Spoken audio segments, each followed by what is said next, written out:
Ils ne vous accusent pas toujours directement. Parfois, ils font pire. Ils baissent les yeux, ils changent de ton, ils soupirent, comme si vous veniez de les blesser. Et sans qu'une seule phrase claire soit prononcée, vous commencez déjà à chercher ce que vous avez fait de mal. Vous repassez la scène. Votre phrase, votre regard, votre silence, votre limite. Vous vous demandez si vous avez été trop froid, trop direct, trop égoïste, pas assez attentif. Et très vite, avant même de comprendre ce qui s'est passé, vous faites ce que vous avez appris à faire. Vous vous excusez, vous expliquez, vous essayez de réparer quelque chose que personne n'a vraiment nommé. Mais c'est précisément là que commence la manipulation. Pas toujours dans une insulte, pas toujours dans une crise, pas toujours dans une phrase violente. Parfois, elle commence dans une pièce trop silencieuse, avec une personne qui ne vous accuse pas, mais qui vous laisse porter tout le poids. Et vous, parce que vous avez une conscience, parce que vous n'aimez pas blesser les autres, parce que vous voulez être juste, vous le prenez. Trop vite, avant même de savoir s'il vous appartient. C'est de cela qu'il faut parler. De ce poids étrange qui ne vient pas d'une faute claire, mais d'une atmosphère, d'un regard, d'un soupir, d'un froid soudain. D'une phrase comme « laisse tomber » ou pire « ce n'est rien ». Quand quelqu'un dit « ce n'est rien », mais vous traite ensuite comme si c'était tout. Quand il refuse d'expliquer, mais vous punit quand même. Quand il ne vous dit pas ce que vous avez fait, mais vous laisse deviner jusqu'à ce que vous vous condamniez vous-même. C'est une forme très discrète de contrôle, la culpabilisation silencieuse. Elle ne vous accuse pas, elle vous pousse à vous accuser vous-même. Et c'est pour cela qu'elle est si difficile à reconnaître. Parce qu'à l'extérieur, il ne se passe presque rien. Personne ne crie, personne ne frappe la table, personne ne dit clairement « tu es coupable ». Mais à l'intérieur de vous, tout se resserre. Vous sentez que vous devez faire quelque chose, dire quelque chose, réparer quelque chose. Vous sentez que si vous ne bougez pas, la distance va grandir. Alors vous faites le premier pas, puis un autre, puis encore un. Et à la fin, vous ne savez plus si vous essayez de résoudre un problème ou simplement de retrouver un peu de chaleur. Soyons clairs, se sentir coupable n'est pas toujours mauvais. Si vous avez blessé quelqu'un, si vous avez manqué de respect, si vous avez menti, si vous avez dépassé une limite, alors ce malaise peut être utile. Il peut vous aider à réparer, à demander pardon, à devenir plus juste. Mais une vraie responsabilité a une forme. Elle a un événement, une phrase, un acte, un moment précis. On peut la nommer, on peut en parler, on peut la comprendre et surtout, on peut la réparer. La culpabilité manipulée est différente. Elle est vague, elle est lourde, elle revient sans cesse. Elle ne vous montre pas clairement ce que vous avez fait.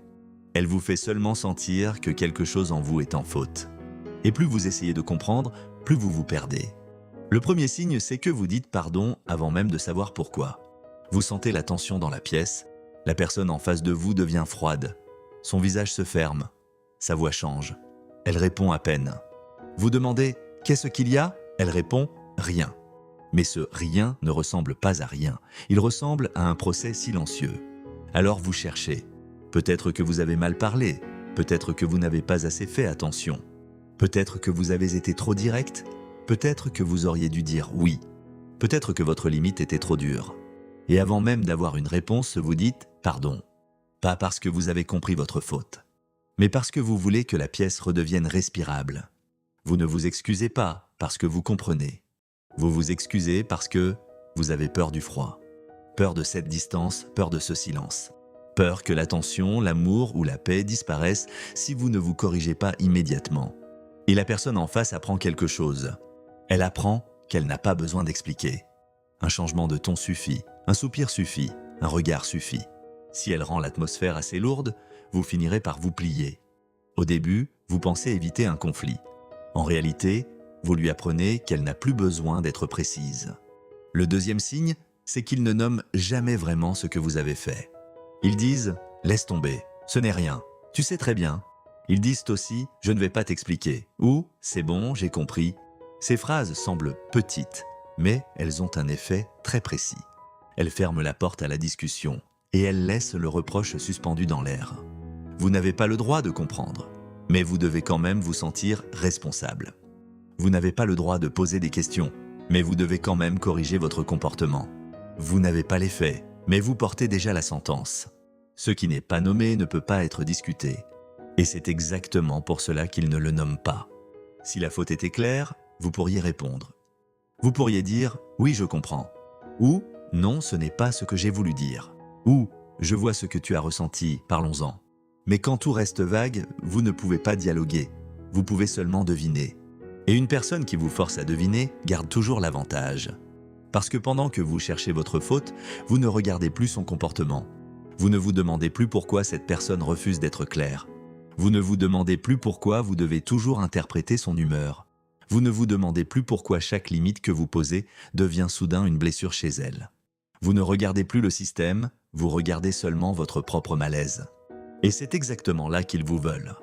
Le troisième signe, c'est que leur déception devient une preuve contre vous. Ils n'ont pas besoin de dire « tu es égoïste ». Ils agissent comme si vous l'étiez. Ils n'ont pas besoin de dire « tu m'as blessé ». Ils vous regardent comme si vous veniez de faire quelque chose d'impardonnable. Ils n'ont pas besoin de dire « tu ne m'aimes pas assez ». Ils vous donnent l'impression que votre limite est une trahison.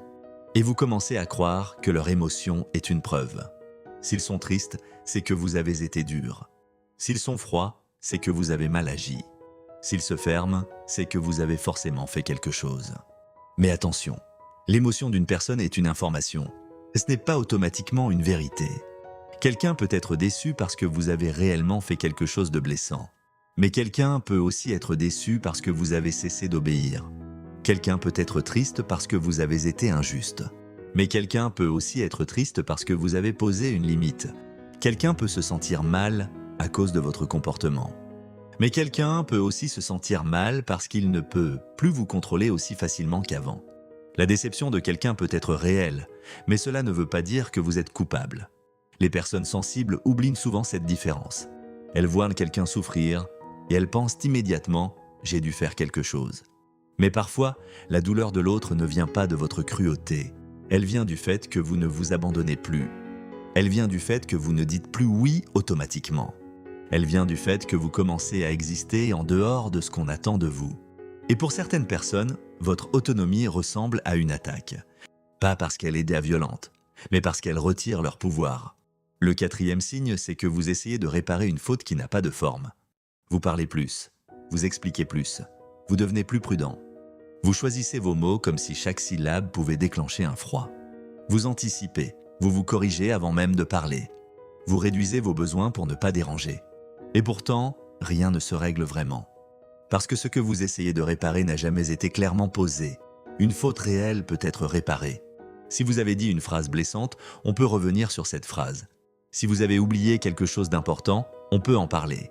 Si vous avez dépassé une limite, vous pouvez reconnaître, corriger, changer. Il y a un chemin. Mais une culpabilité manipulée ne donne pas de chemin.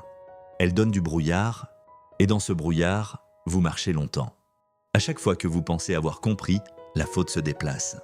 Aujourd'hui, vous n'avez pas assez répondu. Demain, vous avez répondu trop froidement.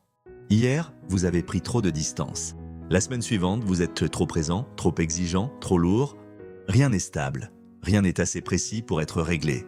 Une faute réelle peut être réparée. Une culpabilité manipulée se déplace chaque fois que vous essayez de la toucher. C'est pour cela qu'elle épuise. Elle ne vous demande pas seulement de vous excuser. Elle vous demande de vivre en état de surveillance intérieure. Vous surveillez votre ton, votre visage, votre rythme, votre silence, votre fatigue, votre besoin d'espace. Vous ne vous demandez plus « est-ce que cette relation est saine pour moi ?» Vous vous demandez « comment faire pour ne pas provoquer encore quelque chose ?» Et quand vous en arrivez là, il ne s'agit plus de dialogue. Il s'agit d'un climat où votre paix dépend de votre capacité à ne jamais contrarier l'autre. Ce n'est pas une relation, c'est une prison calme. Si vous êtes une personne consciencieuse, ce piège fonctionne encore mieux. Parce que vous ne voulez pas être injuste. Vous ne voulez pas blesser. Vous ne voulez pas devenir froid. Vous ne voulez pas ressembler à ceux qui ne se remettent jamais en question. Alors, vous faites l'inverse. Vous vous remettez en question tout le temps. Même quand ce n'est pas nécessaire. Même quand vous avez simplement posé une limite. Même quand vous avez juste dit non. Même quand vous avez exprimé une fatigue normale. Même quand vous avez demandé un minimum de respect. Et quelqu'un qui veut vous contrôler peut utiliser cela. Il n'a pas besoin de vous convaincre que vous êtes mauvais. Il lui suffit de vous faire craindre de l'être. C'est plus efficace, parce que si vous avez peur d'être une mauvaise personne, vous allez travailler très dur pour prouver que vous ne l'êtes pas. Vous allez donner plus, expliquer plus, accepter plus. Pardonner plus vite, revenir plus tôt. Et parfois, vous allez abandonner vos propres limites juste pour retrouver l'image de quelqu'un de bien. Votre conscience n'est pas une faiblesse. Mais entre de mauvaises mains, elle peut devenir une porte ouverte. Une personne saine ne vous punit pas parce que vous avez une conscience. Elle vous parle. Elle vous dit ce qui l'a blessé. Elle accepte aussi d'écouter votre version. Elle ne vous force pas à deviner. Elle ne transforme pas chaque tension en dette émotionnelle. Elle ne vous fait pas payer pendant des jours une faute qu'elle refuse de nommer. Une personne saine peut être blessée. Elle peut avoir besoin de temps. Elle peut être silencieuse parce qu'elle réfléchit. Mais elle ne vous enferme pas dans un poids sans forme. Elle ne fait pas de son silence un tribunal. Alors comment savoir si vous portez une vraie responsabilité ou quelque chose qu'on a déposé sur vous? Regardez ce que cela produit. Une vraie responsabilité rend les choses plus simples. Vous savez ce qui s'est passé, vous savez ce qui a blessé. Vous pouvez en parler, vous pouvez reconnaître votre part, vous pouvez réparer. Et après la réparation, quelque chose s'apaise. Pas toujours tout de suite, mais il y a une direction, il y a une sortie. Une pression manipulée fait l'inverse. Elle rend tout plus confus. Vous ne savez pas exactement ce que vous avez fait. Vous ne savez pas ce qu'on attend de vous. Vous ne savez pas si vous devez parler ou vous taire. Vous ne savez pas si votre limite était légitime ou cruelle. Vous ne savez pas si vous êtes en train d'être mature ou simplement en train de vous effacer. Une vraie responsabilité vous rend plus droit. Une culpabilité manipulée vous rend plus petit. Retenez cette différence. La responsabilité vous aide à grandir. La manipulation vous apprend à baisser la tête. Elle vous fait entrer dans une pièce en vous excusant déjà. Elle vous fait parler doucement, non par respect, mais par peur.